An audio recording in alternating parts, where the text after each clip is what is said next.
Hey guys, welcome to episode 1 of the poker vlog. Today's video will be from a tournament that I played at my local card house, Spades, in Webster, Texas.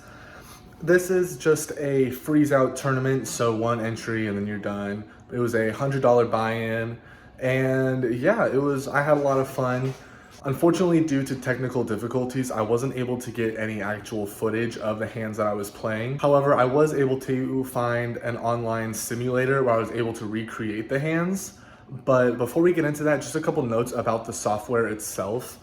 One, the software didn't actually have a dealer button that I could add into the software. So because that wasn't available, I have a blue marble on the table to indicate where the dealer position is. Number two, the software that I picked is actually the chips are set up in cash denominations. And so because of that, it'll say like 10 on the chip, but it'll mean 10 cents or 50 cents or $5.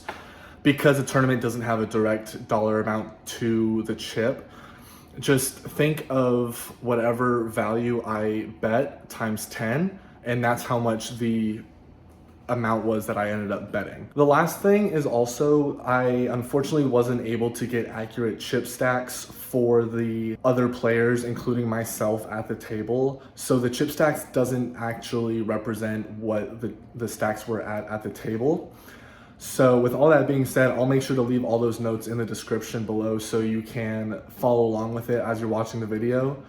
But yeah, welcome to episode 1. I'm really excited to see what y'all have to say, and let's get into the video. The next hand we're looking at, I have Ace, Queen of Hearts in the big blind.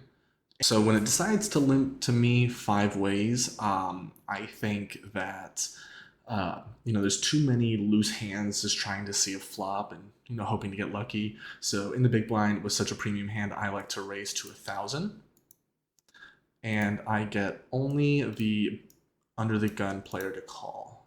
So now with only the under the gun player calling, now we will go ahead and see a flop. So now that we're at the flop, we see the flop comes Queen of Clubs, 8 of Hearts, and 5 of Hearts. Here with top pair and a top kicker with the nut flush draw, I decide to check because I like to get more value from any kind of King X holdings, maybe even King Queen, or any kind of potentially worse flush draws. So when I check, he decides to bet 600, and I elect just to go for the call. Now that we're at the turn comes the 10 of spades, so the flush doesn't get there. However, hands like 10 jack, 10 9, they upgraded their holdings with at least middle pair. And so I decide to check because I have played with this particular player many times and I'm familiar with his playing style. So I assume that he's going to go for another continuation bet. So when I decide to check, he instead decides to check back, which is interesting for him, but I definitely did lose some value checking this turn. So, hopefully the river connects with his range and it helps me out and we're able to improve on the river. And now that we're at the river, we see that is the Bink King of Hearts. So now I upgrade to the nut flush here. So here again, trying to think about doing a check raise, I decide to check, which, in hindsight, very, very bad mistake for me. I feel like if I would have bet small, I might have been able to get a call or maybe even a 3-bet for that matter. But I decide to check, and the opponent tanks for a while. I'm hoping that he's trying to bluff at it a little bit. Maybe if he had Jack 9, he improves to a higher straight. Maybe he's worried about me having Ace Jack. Not too sure. But he eventually decides to check back, which, I show my hand, revealing I have the nuts. The other player actually ended up having King 10 of Hearts, so he hit runner 2 pair. It's definitely a weird spot for him to not continuation bet after hitting runner 2 pairs, but maybe he could have put me exactly on my hand. Maybe he could have put me on a King Queen, something of that sort. It is a relatively small pot, but we do end up taking it down. We're looking at, again, I was not able to get a video, sadly. However, we look down at the amazing pocket aces in the low jack. When it folds to me, I decide to go ahead and raise to 1200, and only the big blind ends up calling. So we are going heads up to the flop. So we get to the flop, and it is an amazing one. I flop top set with ace of spades, two of hearts, and the three of diamonds. So when he checks it over to me, I decide to end up checking back. And I know, slow playing aces always gets cracked, but I'm feeling confident about this one. So we end up checking, and we are gonna head over to the turn. So now that we're at the turn, now we see that it is the king of spades. So a backdoor flush is a possibility, but I'm not too worried about it because I still have top set. So at this point, he decides to check over to me, and I've learned my mistake from the last hand, and I decide to bet a nice 1,000. And it's just really there just to buff up the pot a little bit, try and get some more value. If he decided to check raise, I may be able to just call and kind of get more chips in, but he ends up calling as well. So now with the pot built up a little bit, now we're going to head to the river. So now that we're at the river brings the seven of spades. So the backdoor flush actually does get there. A little bit of a concerning card, but the only hand that's really beating me right now that I can really put the opponent on is 4-5 for the flopped straight.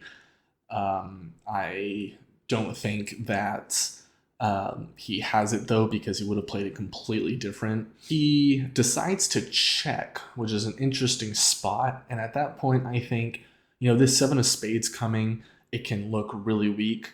And I think that if I try and bet big, then it can kind of induce a call from any kind of king, queen, king, jack, anything of that sort. So when he checks it over to me, I actually decide to bet 4,000, which is an insane overbet. I'm aware of that. But here at this poker room that I've been playing at for a while, a lot of the opponents will call you with, 2-3 at this point just to see what you have. So I know I bet really, really big, just trying to see if I can get a call. And he tanks for a little bit, and then he eventually calls, which is amazing to see.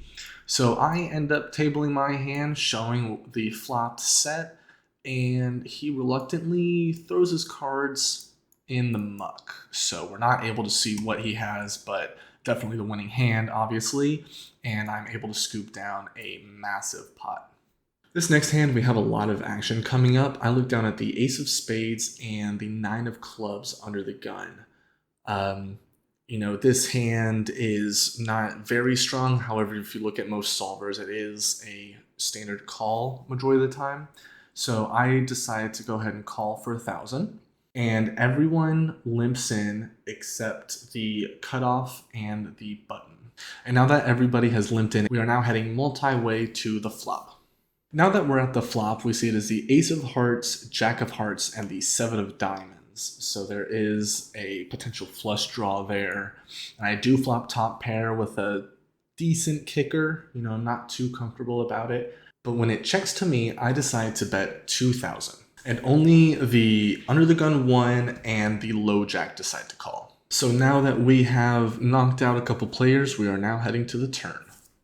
The turn brings a brick. It is the two of spades, and now being first to act, I decide to check, hoping for a check raise, which obviously I've not learned from my previous hands, but of course when I decide to check, it eventually checks through. And so although we lose some value at this street, we will end up getting to see a free river. Now that we're at the river brings the five of hearts, so the flush draw does end up getting there. And that's what I get for checking the turn. But you know what? I'm not scared of them having a flush. I feel like they would have bet at the turn trying to, hope to get lucky at the river. And I'm not scared of them. So I decide to bet out 5,000. And when I make this bet, I'm hoping that they don't call because I'm not feeling too confident, and they end up folding really quick. So although they fold, I do get to take down this pot with a semi-decent bluff being able to make its way through. This next hand is a crazy one, an absolute roller coaster, so be ready. So whenever it folds to me, I look down at Jack of Diamonds and 10 of Clubs. These Jack 10, Jack 9 hands, I love them. I can't get away from them. So I just end up just calling. And it is only the big blind that ends up making the call. He actually checks because of it's his action. So now that the big blind checks, we are now heading heads up to the flop. And now that we're heads up at the flop, we see about as best situation that we could have asked for. We see the Queen of Spades, 9 of Spades, and 8 of Hearts for a flopped straight. So yeah, crazy good hand here that we're looking at. He then decides to check to me, and I end up betting 2,000. And he actually check raises me to 8,000. So with him check raising me here, I think this is a pretty standard call. Try and get some more value at the later streets. So I elect for a call. So the turn comes a brick. It is the 2 of Clubs. So, obviously that does not change anything with his hand. And, I'm getting ready to go all in because, I am the short stack at the table. And as I'm getting ready to do that, he actually jams into me.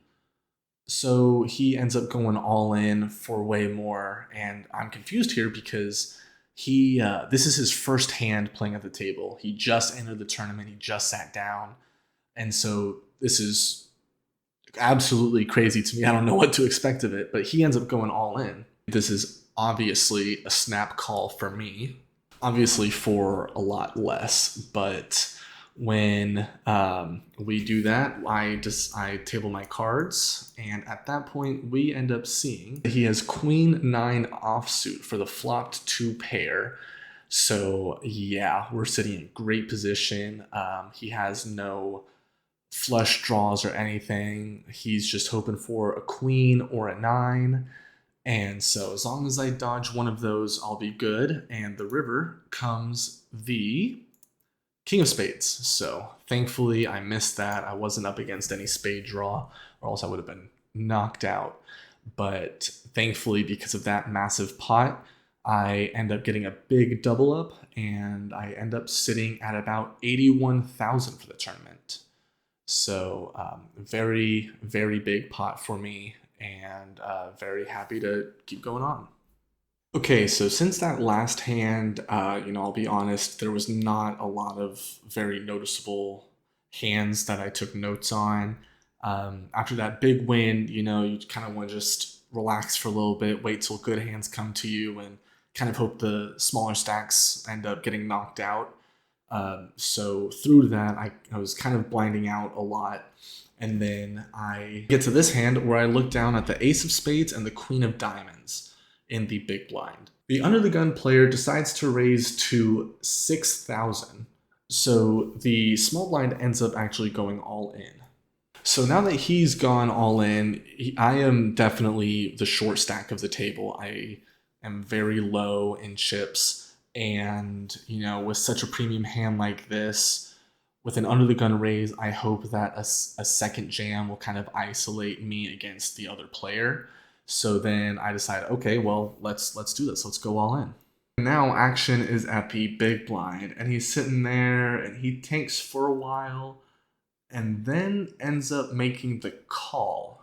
He has both of us well covered in chips. He's leading the table in chips by a very, very large margin. Now that we are all in, we end up tabling our hands. We notice that we are actually in terrible shape. We are up against pocket 9s and pocket aces. So I'm definitely gonna need some help on this queen, but we'll just have to see the run out. I am interested as to why the aces tank called since he was last to act. Who knows at this point, honestly, but we just need to get lucky on the queen, on the run out. And of course, we completely miss everything on the run out. The aces here end up scooping both of our pots, knocking us out. And yeah, it was a fun tournament. I was pretty happy with how I played. Didn't get to cash, but it was a fun game, and I look forward to going back. So that's it for episode 1. Thank y'all for watching and thanks for all the support. It did take me a little bit to get this video out, but you know, like I said in the intro video, I am completely new to editing and all that kind of stuff. So now that I have my system down, hopefully I can get these videos out quicker. So yeah, thank you for all the support. I really appreciate y'all watching.